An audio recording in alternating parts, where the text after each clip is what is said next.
jueves 23 de abril, a las 11 de la mañana, doña Josefa, la maestra, tocó su campanilla y todos los estudiantes salimos al patio de la escuela. A esa hora, la señora del comedor escolar le dice a un compañerito mío que tenía 9 años y medio, y este servidor, que hay que buscar agua al pocito, nos da los 2 cubos. Caminamos por el medio del cañaveral hasta que llegamos al pocito. Claro, mi compañerito, como era más grande que yo, era más ágil, puso los 2 cubos frente al pocito y comenzó a llenarlos. Ustedes saben que estos pocitos, como son, es como si fuera un hoyo donde el agua sale, emana de la tierra, y como son a la ras de la tierra, hay que tener un envase, hay que tener algo con que sacar el agua del pocito y echarlo dentro del cubo. En ese momento mi compañerito comenzó a sacar el agua con unas latitas de esas de mantequilla que venían antes, que no tenían etiqueta, que eran color plateada. Comenzó a sacarle el agua y echarlas dentro del cubo. Mientras él la está sacando, yo me puse a caminar distraído por el pequeño riachuelo, por la pequeña quebradita.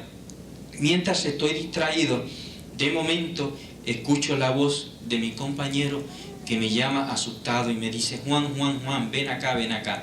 Cuando me acerco donde él había sacado una latita de agua del pocito y había comenzado a derramarla dentro del cubo, pero se había quedado paralizado.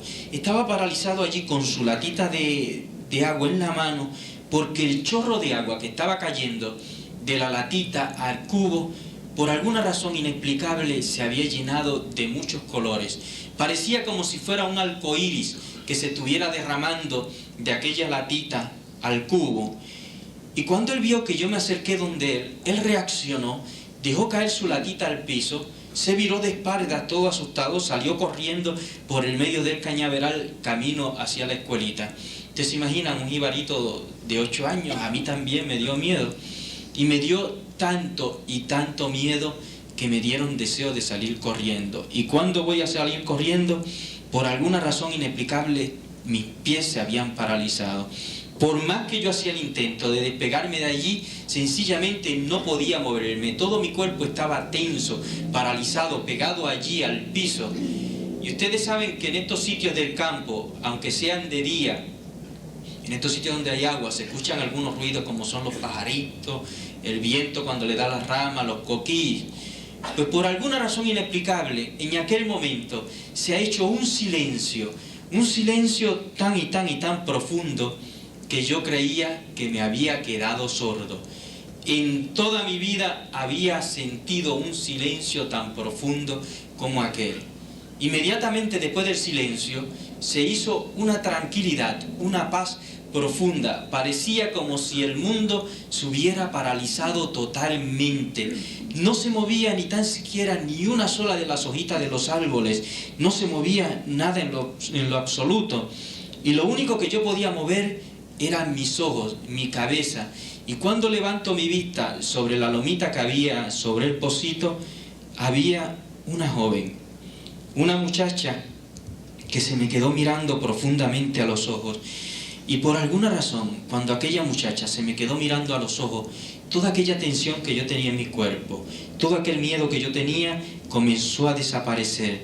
La mirada de aquella joven me dio una confianza mucho más grande que si fuera mi madre la que me estuviera mirando, que aquel silencio, aquella paz, aquella tranquilidad se hizo mucho más profunda, mucho más inmensa. Parecía como si comenzara a entrar a un mundo totalmente desconocido para mí, a un mundo donde parecía que no se podía medir el tiempo, donde parecía que no existía ni principio ni fin. En mi mentalidad de jibarito del campo, yo me hacía un sinnúmero de preguntas y me decía a mí mismo cómo era posible que aquella joven, aquella muchacha que estaba suspendida en el aire, como a 5 o 6 pies de distancia de la lomita, aunque era sólida, palpable, como si fuera de carne, como si fuera de hueso, aquella joven estaba allí, suspendida en el aire, parada sobre una nube, como a 5 o 6 pies de distancia de la lomita, y del interior de sus manos, del interior de toda su vestidura, del interior de su rostro, de adentro hacia afuera, salía como una luz. pero una luz tenue que permitía que uno viera aquel rostro, aquella cara tan hermosa. En toda mi vida yo he visto una cara tan hermosa como aquella. En aquella cara no había ni una sola manchita, no había ni una sola imperfección. Con sus ojos color castaño, sus mejillas sonrosadas. El color de su piel no era oscuro, oscuro, ni pálido, pálido, sino que era como es el color de todas las mujeres puertorriqueñas. Debajo de su manto azul salían unos rizos de pelo color castaño, del mismo color de sus ojos. Y si aquella joven era hermosa, si era maravillosa, también hermosa era aquella corona de estrellas que tenía sobre su cabeza. Ustedes han visto que para que esas estrellas que tiene ella alrededor de su cabeza se sujeten, tiene como un arito que sujeta esas estrellas. Pues aquellas estrellas era como si cogiéramos el sol y lo redujéramos de tamaño, lo convirtiéramos en muchos soles, suspendidos en el aire alrededor de su cabeza, separados como a pulgada y media, sin que nada los sujetara, parecían como si fueran guardianes que estuvieran guardando aquella cabeza tan hermosa. Nunca en mi vida he sabido cuánto tiempo estuve ante la presencia de aquella joven, pero de momento aquella joven desapareció, y cuando desapareció sentía una alegría, una paz tan y tan grande. Sentía el deseo de comunicárselo, de decírselo a alguien. Salí corriendo hacia la escuelita. Cuando llegué a la escuelita, pues no me atreví a decírselo a la maestra, pero se lo dije a mis compañeritos de clase, niños de primero, segundo, tercer grado. Y cuando se lo digo, también antes existían muchas supersticiones en el campo, y no solamente en el campo, existen hoy en día y existen en las grandes ciudades, ¿verdad? Y cuando se lo digo me dice, mira Juan, no vuelvas para allá, que eso era un muerto, que eso era un fantasma, que eso era una cosa que te va a coger. Pero claro, yo sabía que aquello había sido tan hermoso, que aquello había sido tan lleno de paz, tan lleno de tranquilidad, que sencillamente no podía ser lo que me estaban diciendo aquellos niños.